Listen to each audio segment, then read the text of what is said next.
Bonjour à tous, merci encore à chacun pour ces moments forts. Merci à Arias pour ton courage et ton témoignage et aux musiciens de nous avoir conduits.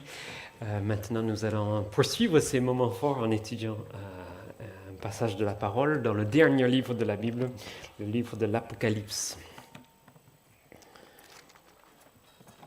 Sur la route des vacances, vous voyez parfois un panneau avec le sigle d'un monument historique qui vous dit, par exemple, qui indique par ici une église du XIIIe siècle ou une église du XIe siècle. En France, on trouve des très vieilles églises, des vieux bâtiments. Mais cet été, justement, nous visitons cette église du 1er siècle, donc encore plus ancienne. Et ce matin, nous allons à Smyrne, la ville de Smyrne, c'est en Turquie, c'est Izmir aujourd'hui, c'est une des seules villes de l'Apocalypse qui est encore aujourd'hui une grande métropole. Donc nous allons à Izmir, à Smyrne, et je vous invite à lire avec moi en Apocalypse chapitre 2, versets 8 à 11. Apocalypse chapitre 2, versets 8 à 11. Écrit à l'ange de l'église de Smyrne, voici ce que dit le premier et le dernier, celui qui était mort et qui est revenu à la vie. Je connais ton affliction et ta pauvreté, bien que tu sois riche, et les calomnies de la part de ceux qui se disent juifs et ne le sont pas, mais qui sont une synagogue de Satan. Ne crains pas ce que tu vas souffrir. Voici le diable jettera quelques-uns d'entre vous en prison, afin que vous soyez éprouvés. Et vous aurez une tribulation de 10 jours. Sois fidèle jusqu'à la mort, et je te donnerai la couronne de vie. Que celui qui a des oreilles entende ce que l'Esprit dit aux églises. Celui qui vaincra n'aura pas à souffrir la seconde mort. Alors, supposons que vous déménagez dans une ville, cet été par exemple, et puisque vous savez qu'une église est indispensable à la vie chrétienne, vous vous mettez à choisir une église, à visiter des églises. Et supposons que les 7 églises de l'Apocalypse étaient vos options, vos seules possibilités. Quelle église choisirez-vous? Humainement parlant, il n'y a aucune qui donne vraiment envie. Nous avons déjà étudié Éphèse, c'est une église sans amour. On vient de lire Smyrne, on va en parler, vous allez voir que ça ne donne pas vraiment envie. Pergame et Thyatire enseignent des hérésies de plus en plus graves. Sardes, Jésus dit que c'est une église morte. Philadelphie, elle est toute petite avec peu de puissance. Et Laodicée, ça donne à Jésus envie de vomir. Alors, entre les 7 églises, laquelle allez-vous rejoindre? Déjà, ce qui est fort, c'est que Jésus semble vouloir fréquenter chacune, ou bien, en tout cas, les aider à devenir des églises dignes de sa présence. Mais l'église que nous allons regarder ce matin serait probablement votre dernier choix même, l'église de Smyrne. Parce que si vous fréquentez l'église de Smyrne, c'est la prison ou le martyre très probable. Et pourtant, c'est une des seules qui ne reçoit aucune reproche de la part du Seigneur. Cette église souffrante mais fidèle, une église persécutée, et c'est d'elle que nous allons parler ce matin. Mais déjà, je me dis que de notre situation confortable, dans un pays libre, c'est toujours un peu délicat de parler de l'église persécutée, en tout cas pour moi. Quand je pense à des épreuves et des souffrances que peuvent vivre d'autres, je compare notre situation. Une épreuve, déjà, ma foi et ma fidélité et ma joie, des fois, semblent m'être mises à l'épreuve quand il y a un tracteur sur le national qui bloque la circulation, ou quand j'ai pas assez de bars, j'ai un bar du 4G et pas 3 ou 4. Est-ce que des fois on appelle ça, nous, épreuve? Donc vous voyez, on peut en parler de l'Église persécutée, on n'est pas toujours en bonne position pour en parler, ou bien on peut même s'en intéresser pour des mauvaises raisons. Certains vont s'intéresser de l'Église persécutée juste assez pour se donner bonne conscience entre 2 baignades. Même c'est cette semaine passée que j'étais en vacances, alors c'était pas évident d'avoir ce message en tête en étant dans des lieux très agréables. Bien d'autres vont parler de l'Église persécutée pour culpabiliser les chrétiens. Regardez ceux qui vivent et nous, avec tant d'aisance, alors vous êtes des chrétiens mous. Mais il faut aussi dire que nous ne sommes pas Dieu pour choisir dans quelles circonstances, à quelle époque nous allons vivre. Ce n'est pas une faute d'être né en France à cette époque et de vivre l'Église ici. On voit que même parmi les 7 églises de l'Apocalypse, qui sont dans la même région à la même époque, tous ne sont pas appelés au même défi, tous n'ont pas les mêmes problèmes. Donc on ne veut pas non plus se culpabiliser juste parce qu'on n'est pas l'Église persécutée aujourd'hui. Et il peut y avoir même un intérêt malsain en exagérant la spiritualité de l'Église persécutée. Dans les premiers siècles, un peu inspiré de ces passages sur le martyr, il y avait le culte des martyrs qui a pris une ampleur néfaste. C'est vrai qu'on a des héros dans la foi, mais de là à en faire un culte aux martyrs, comme a fait l'Église après, jusqu'à certaines vouloir rechercher le martyr comme un passeport au ciel, où après est née la pratique bizarre des reliques, où on va collectionner les ossements de ces martyrs pour en faire des objets d'adoration. Tout ça, c'est pas la raison pour laquelle nous voulons nous intéresser à l'Église persécutée. Donc vous voyez, ce n'est pas facile d'en parler. Nous ne sommes pas dans une position facile, nous, pour parler de l'Église persécutée. Pourtant, nous faisons bien de nous y intéresser. Vous voyez qu'ici, on étudie tout au long de cet été ce que Jésus dit à chaque église. Et chacune des 7 églises reçoit un message spécifique, un message particulier, mais chaque église a aussi besoin d'entendre ce que Jésus dit aux autres églises.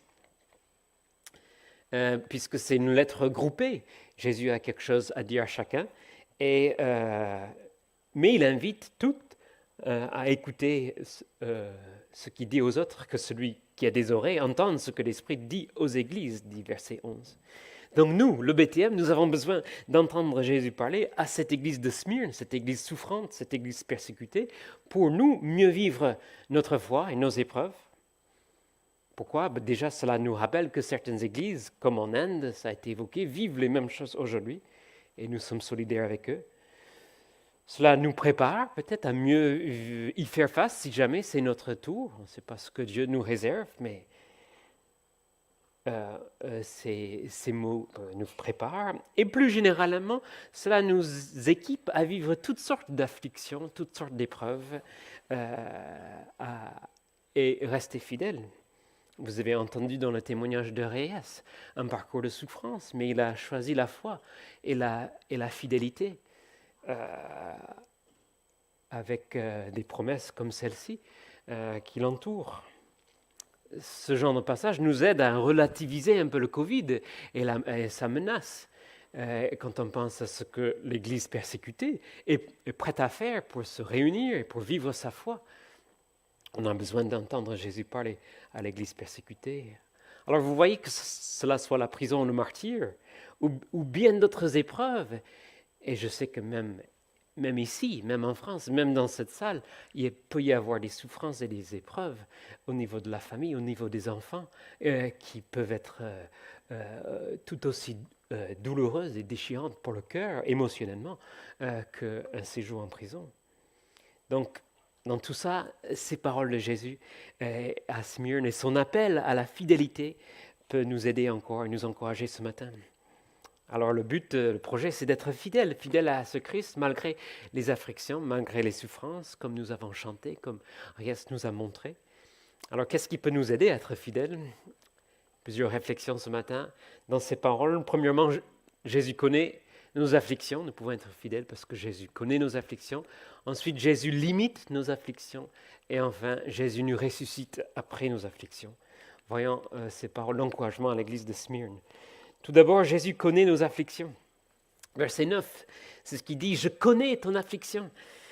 Jésus connaît parfaitement tout sur toutes ces églises et chaque fois il commence ainsi avec ce qu'il connaît, mais là il dit « Je connais ton affliction et ta pauvreté ». et les calomnies de la part de ceux qui se disent juifs et ne le sont pas. Je connais ton affliction. Une des choses les plus difficiles à supporter dans la souffrance, dans l'épreuve, c'est l'impression que personne ne connaît ce que l'on vit. C'est que personne ne connaît vraiment notre affliction, notre souffrance intérieure. Les métiers de ceux qui accompagnent les affligés, les souffrants, que ce soit les thérapeutes ou les médecins, sont précieux. Mais parfois, il y a une limite dans ce qu'ils peuvent faire, ne connaissant pas exactement ce que l'autre vit. Il faut être dans la peau de la personne. On ne connaît pas tout. Et des fois, le meilleur soutien, c'est quelqu'un qui connaît parfaitement, qui connaît intimement ce que l'on traverse, ce que l'on vit. Et donc déjà, d'entendre Jésus dire « Je connais ton affliction », c'est une grande parole d'encouragement. Il dit « Je connais ta pauvreté ». C'est un peu étonnant parce que Smyrne était une grande ville, une ville riche, capitale de commerce. Alors que les chrétiens soient pauvres, déjà ça montre certainement une exclusion dans les milieux professionnels ou des freins à cause de leur foi.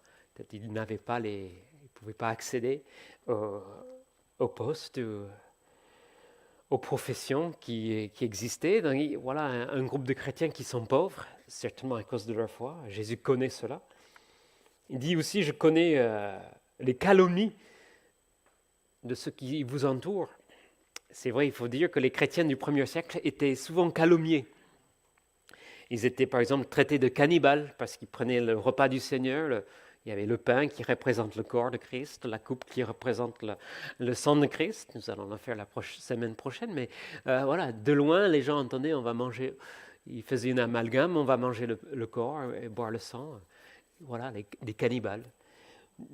D'autres disaient, voilà, c'est des incestueux. Ils parlent d'aimer frères et sœurs.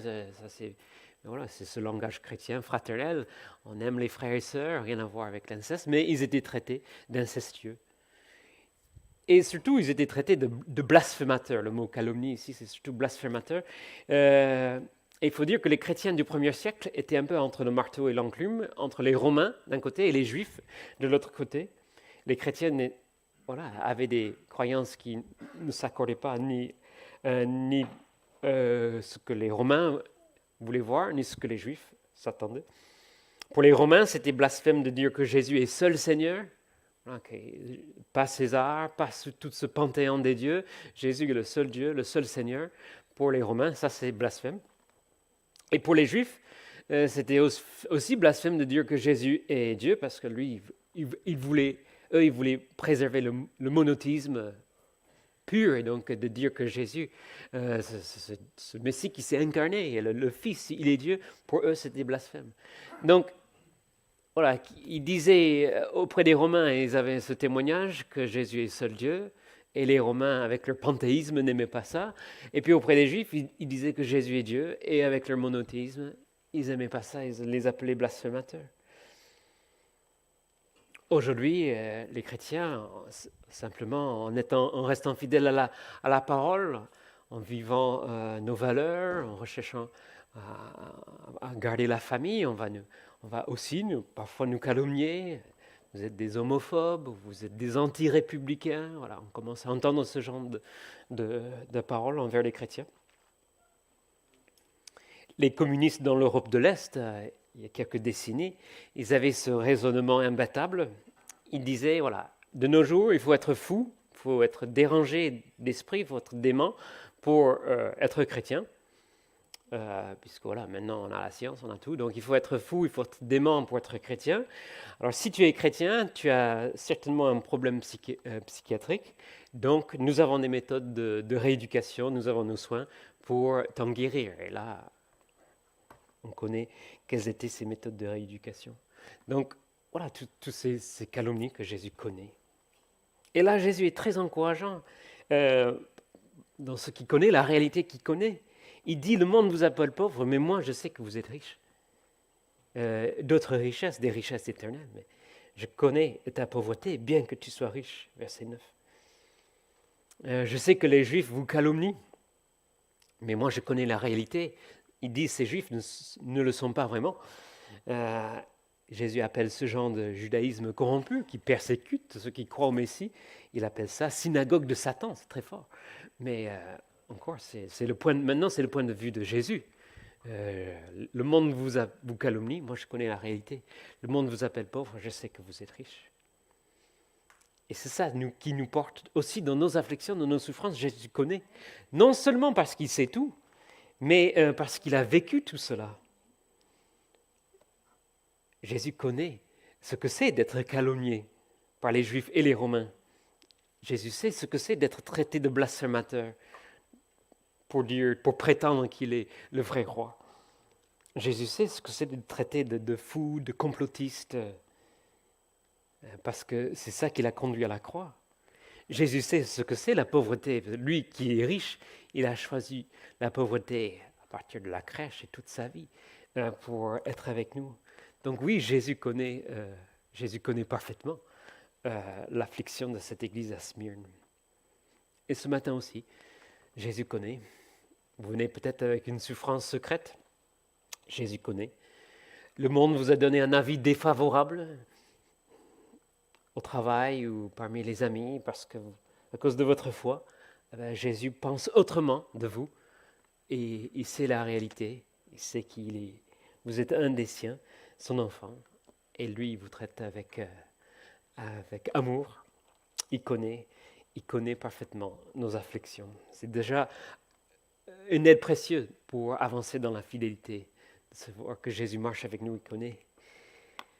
Mais aussi, nous voyons ici que Jésus limite nos afflictions. Dans le verset 10, il dit, pour encourager cette église, « Ne crains pas ce que tu vas souffrir. » Ce que tu vas souffrir, donc ça vient. Voici, le diable jettera quelques-uns d'entre vous en prison, afin que vous soyez éprouvés, et vous aurez une tribulation de 10 jours. Sois fidèle jusqu'à la mort, et je te donnerai la couronne de vie. Voici, il énumère les souffrances qu'ils vont vivre. Le diable jettera quelques-uns d'entre vous en prison, vous serez éprouvés, vous aurez une tribulation de 10 jours. Même Jésus appelle certains à être fidèles jusqu'à la mort, au martyr.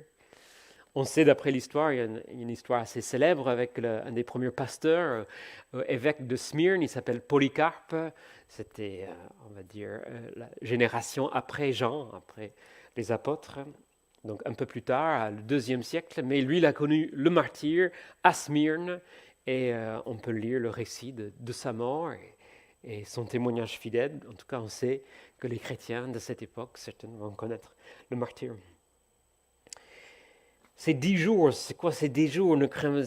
Vous aurez une tribulation de 10 jours. Ces 10 jours, dans ce livre de l'Apocalypse, où il y a quand même beaucoup de symbolisme, c'est difficile à savoir si c'est 10 jours, juste 10 jours, c'est-à-dire d'ici le 21 juillet, ou bien c'est 10 jours arrondis, de semaines, ou une dizaine de jours, ou c'est 10 jours symboliques. En tout cas, ce qu'on peut retenir, c'est 10 jours, c'est une période suffisamment longue pour être très éprouvant, si on est en prison, si on est torturé. 10 jours, c'est très long. Mais c'est aussi borné dans le temps, 10 jours, pour espérer la fin. Vraisemblablement, cette Église est passée par une courte période de persécution intense. Et on sait dans l'histoire de l'Empire romain, effectivement, ça pouvait arriver. Mais il semble que déjà Jésus les encourage à tenir bon, ne crains pas ce que tu vas souffrir, en leur rappelant que leur souffrance est bornée, est limitée, est maîtrisée par lui. Et quand on sait que c'est borné, quand on sait que c'est limité, quand on peut anticiper le bout, c'est plus facile à rester fidèle. Nous avons découvert ça en famille, en randonnée. Nous avons fait la même randonnée 2 fois. Une fois le lundi, une fois vendredi. La première fois, on ne savait pas la destination qu'on voulait. On avait tous faim. Et donc, ne sachant pas où le chemin menait, ne sachant pas quel était le bout, voilà, on s'est arrêté et on est retourné. Et après, je savais ce qui nous attendait. Donc là, on est reparti une 2e fois. Et là, on a réussi. Et c'était le jour et la nuit par rapport à l'attitude et la motivation et la force. Quand on sait que c'est limité, si on dit aux enfants, bon, je ne sais jamais quand ce chemin finit, effectivement, ils ne sont pas très motivés. Mais quand on peut dire, c'est juste là, encore 2, 3 lacets de montagne, on arrive au sommet. Là, ok, on fait l'effort. Et c'est comme si c'est ainsi que Jésus parle à cette église. Vous aurez une tribulation de 10 jours, certaines même la mort, mais ne crains pas ce que tu vas souffrir. Sois fidèle. Alors 10 jours, bien sûr, ce n'est pas toujours 10 jours. Hein. Il suffit de regarder un peu l'histoire de l'Église persécutée, que ce soit au temps ancien, au temps moderne. On sait que les gens ont vécu des choses bien plus longues que 10 jours. J'ai relu un peu la vie et le témoignage de ce pasteur roumain à l'époque communiste. Il s'appelle Richard Rumbrand. C'est lui qui est devenu un peu la voix des martyrs, la voix de l'Église persécutée en Occident, parce qu'il a pu en sortir. Mais lui, il a fait 3 ans dans un cachot. 3 ans dans un cachot, sans lumière, sans aucun contact humain, sans bruit, sans jamais sortir. 3 ans. Il a fait 14 ans de prison en tout. Donc c'est bien plus que 10 jours. Et puis lui, quand il est sorti, il savait qu'il y avait des gens en prison, que ce soit c'était en Chine, en d'autres ou en Russie, et il savait que voilà, il connaissait des collègues, des frères. Et c'était 43 ans de prison et plus.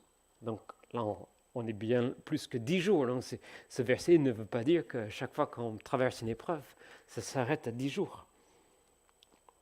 Mais toutes ces personnes eux-mêmes, Éréas l'a dit, que voilà, dans ces souffrances, maintenant, je sais que Jésus était là. Les souffrances et nos épreuves sont dosées par Christ, sont limitées, sont bornées, même si la fin de l'épreuve, pour certains, c'est le départ en gloire, c'est la mort. C'est pourquoi Jésus peut dire, ne crains pas les souffrances qui t'attendent. Je serai avec toi. Je limite, je maîtrise même ce Satan qui va vous embêter. Jésus, il le contrôle plus tard. Dans ce même livre, il sera lié facilement. On pense à l'histoire de Job. Satan ne pouvait rien faire, le diable ne pouvait rien faire contre Job si ce n'était qu'avec la permission de Dieu. Donc, ce Richard Rembrandt, il raconte l'histoire de son arrestation. C'était un dimanche matin, il partit à l'église prêcher, et puis un fourgon est arrivé dans la rue. 4 hommes l'ont pris, l'ont jeté dans le fourgon, et puis il a disparu de la circulation pendant des années à venir. Sa femme ne savait pas où il était pendant longtemps. Donc, il se trouve dans ce fourgon, et à un moment, il a un petit rire, un petit sourire. Et ses bourreaux, ses capteurs, ses ravisseurs sont étonnés. Mais il s'est rappelé parce que lui, il s'était fait une liste dans la Bible de 366 fois où Dieu dit, un peu comme dans un verset, ne crains pas. Lui, il avait compté 366. En tout cas, c'était sa liste. Je ne sais pas s'il y a moins ou plus, mais ne crains pas ou l'équivalent. Dans d'autres mots, il avait compté 366 fois que Jésus dit à quelqu'un ou à son église ou à des personnes, ne crains point. Et donc, il a un petit moment de rire parce qu'il réfléchit à la date et il a été arrêté le 29 février. Le 29 février, le jour qui arrive, le 366e jour, tous les 4 ans, et il dit voilà, j'ai un verset, j'ai une promesse, même pour ce jour du 29 février, alors je ne vais pas craindre, Dieu est avec moi, c'est obligé.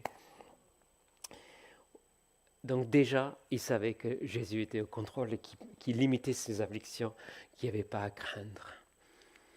Mais la promesse ultime qui encourage et qui nous garde dans la fidélité, c'est ce 3e point que nous allons voir, c'est Jésus nous ressuscite après nos afflictions. Chaque église, parmi les 7, est interpellée par un aspect de Jésus. Donc, écrit à l'ange, verset 8, « Voici ce que dit le premier et le dernier, celui qui était mort, qui est revenu à la vie. » Et chaque église est offerte la promesse d'une récompense. Verset 9, « Sois fidèle et je te donnerai la couronne de vie. » Verset 11, « Celui qui vaincra n'aura pas à souffrir la seconde mort. » Et chaque fois, l'introduction, l'aspect de Jésus qui introduit la lettre semble correspondre à ce que vive l'Église, et la récompense aussi est comme taillée sur mesure par rapport aux défis, aux besoins de l'Église. C'est le même Jésus qui écrit à chaque Église, mais il retient un aspect différent de sa personne que nous avons vu en chapitre 1 et avec lequel il introduit la lettre, et puis il offre une récompense différente à chaque Église, mais différente. En fait, chaque récompense est une image de salut, de la vie éternelle. Et ici, on met l'accent, la récompense met l'accent sur la résurrection. Et aussi la présentation de Jésus, vous l'avez vu en verset 8, il dit à cette église qui est souffrant, il dit je suis celui qui était mort et qui est revenu à la vie. Ou bien la récompense pour la fidélité de cette église, c'est la couronne de vie. Encore la dernière promesse, celui qui vaincra n'aura pas à souffrir la seconde mort. La Bible parle de 2 morts. Une première qui est physique, qui peut nous atteindre tous, même fidèles, même chrétiens, engagés. Mais aussi une seconde mort, c'est la mort éternelle. Et ça, ceux qui sont en Jésus-Christ n'ont pas à craindre celle-là. Celui qui vaincra n'aura pas à souffrir la seconde mort. Et à cette église, il offre la couronne de vie. Alors, creusons un peu cette image de la couronne de vie. Pour terminer ce matin, ce n'est pas tant une couronne royale, même si la couronne nous fait penser au roi, mais ici, c'est plutôt une couronne d'athlète.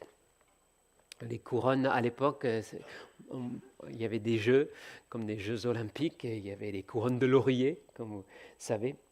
Donc c'est comme si Jésus dit, je te donne la médaille d'or, je te donne la couronne. Et je te donne la vie éternelle, l'éternité avec moi. Tu seras couronné de vie pour l'éternité. Et c'est comme les Olympiques, hein, ce n'est pas le bout de métal en soi. Je crois qu'il y a 6 grammes d'or dans un médaille d'or. Alors, déjà, c'est quelque chose, hein, on est content d'avoir 6 grammes d'or, mais ce n'est pas en soi tout ce que représente la couronne, la médaille. Et c'est bien plus que ça, c'est tous les honneurs, c'est les acclamations, c'est la victoire, c'est toute l'ambiance qui va avec, d'être couronné. C'est comme si Jésus dit à ces chrétiens, tu seras assis sur le trône avec moi, tu vas pouvoir monter sur le podium avec moi. Ça, c'est tout le contraire des calomnies qui vivent, c'est tout le contraire de la pauvreté qui vivent, c'est tout le contraire de la prison qui vivent. Non, ce que Jésus leur offre, c'est la triomphe, c'est la victoire, et d'une manière très publique. Lorsqu'on est couronné, lorsqu'on reçoit la médaille, voilà, il y a toute la cérémonie qui va avec. Telle est une manière imagée de parler de notre salut en Jésus-Christ. Telle est notre destinée si Jésus est notre sauveur. Parce que oui, il faut préciser, le salut n'est pas une récompense pour le martyre ou pour une vie de fidélité. Cela a conduit à des erreurs de penser que voilà, je dois mériter une couronne et certaines rechercher même le martyre en croyant être plus spirituel ou plus saint que d'autres. Non, le salut est un don gratuit, c'est toute la Bible qui l'atteste. Le salut est offert par la foi, c'est Jésus qui est déjà vaincu à notre place, c'est lui qui a obéi parfaitement et il nous offre le salut. Et dans ce salut, c'est ça qui est merveilleux, dans ce salut est inclus ce don de fidélité, ce don de la persévérance où Jésus va agir en nous pour nous garder fidèles. En Christ, dit la Bible, nous sommes déjà plus que vainqueurs. Mais fort de cette connaissance, fort de cette aide de Jésus, nous pouvons persévérer, être fidèles. C'est comme la randonnée, quand on sait que le bout est là et que quelqu'un est déjà monté, il peut entraîner les autres. Ainsi ce que fait Jésus pour nous. Jésus a gagné la médaille d'or pour nous et quelque part il nous offre à monter sur le podium avec lui. Ça, c'est la récompense et ça nous motive à la fidélité de savoir que oui, un jour, malgré ce que dise le monde, malgré ce que pense le monde, malgré ce que pensent les persécuteurs, la situation sera renversée et nous serons vainqueurs avec Christ. Donc vous voyez, ça c'est la promesse ultime. Oui, Jésus connaît nos afflictions, ça nous porte à la fidélité. Jésus les limite, les borne dans le temps, mais des fois, ça va jusqu'à l'épreuve continue, perdure jusqu'à la mort. Mais cette mort devient notre délivrance, notre libération, parce qu'il nous ressuscite après nos afflictions. Lui-même, il peut l'offrir parce qu'il était mort, et il est ressuscité. C'est la preuve que cette promesse n'est pas en vain. Et il offre de cette manière imagée qui nous aide à comprendre ce qu'est la résurrection, la couronne de vie. Donc vous voyez, sans la résurrection, l'église de Smyrne serait un très mauvais choix d'église. On ne pourrait pas conseiller Smyrne. S'il n'y avait pas la résurrection, ne fréquentez pas surtout cette église. Mais s'il y a la résurrection, c'est la meilleure des 7. Sans la résurrection, le BTM aussi serait un mauvais choix d'église. Il y a d'autres activités bien plus intéressantes à faire dimanche matin. Sans la résurrection, il vaut mieux vivre dans la crainte et la peur. Sans la résurrection, il vaut mieux abandonner en cours de route. Sans la résurrection, il vaut mieux déplorer son sort et rester abattu, alourdi, ne rien espérer. Mais avec la résurrection et avec Jésus dans notre vie, on peut assister à des transformations, à des témoignages comme celui de Réas. On peut garder notre joie dans le malheur, comme nous a invité les chants et Étienne ce matin. Sans la résurrection, il vaut mieux ne pas risquer la communion fraternelle en présentiel avec les frères et sœurs. Mais avec la résurrection, nous pouvons, encouragés par l'Église persécutée, continuer à être fidèles dans notre foi, à notre époque, ici à Toulouse, ici en France, en 2021. Que Dieu nous aide à le faire. Que Dieu vous bénisse. Je vous invite à terminer en priant. Seigneur, nous te remercions pour tes paroles à cette Église souffrante. Nous reconnaissons que nous ne vivons pas exactement la même situation, mais nous avons besoin d'entendre aussi cet appel à la fidélité. Nous avons besoin d'entendre ces promesses et ces encouragements pour nous aider à rester fidèles dans les difficultés, dans les afflictions que tu nous envoies. Nous savons qu'elles sont limitées, contrôlées, dosées par toi, et nous voulons accepter avec foi, selon ta sagesse. Nous savons que un jour, l'ensemble du parcours va te glorifier. Nous l'avons vu dans la vie de Réas ce matin. Nous te remercions pour son baptême, cette image encore de la mort et de la résurrection. Lorsqu'on sort des eaux, eh bien, nous allons pouvoir tous vivre ça un jour, traverser la mort, mais en sortir vainqueur, victorieux par la résurrection. Ça, c'est la promesse de l'Évangile, c'est garanti par la croix et la résurrection de Jésus. Et c'est lui que nous voulons que nos vies glorifient, quelles que soient les circonstances. Encore ce matin, nous te prions pour les églises qui vivent les mêmes persécutions, la même ambiance que l'église de Smyrne. Nous savons que ça existe. Nous l'avons évoqué en Inde, nous savons aussi ailleurs. Et nous te prions de fortifier la foi de ces chrétiens, de ces frères et sœurs. Et nous avons besoin d'eux, ils ont besoin de nous. Et nous te prions que tu restes le Dieu fidèle qui accompagne chacun. Merci. Au nom de Jésus-Christ. Amen. Amen.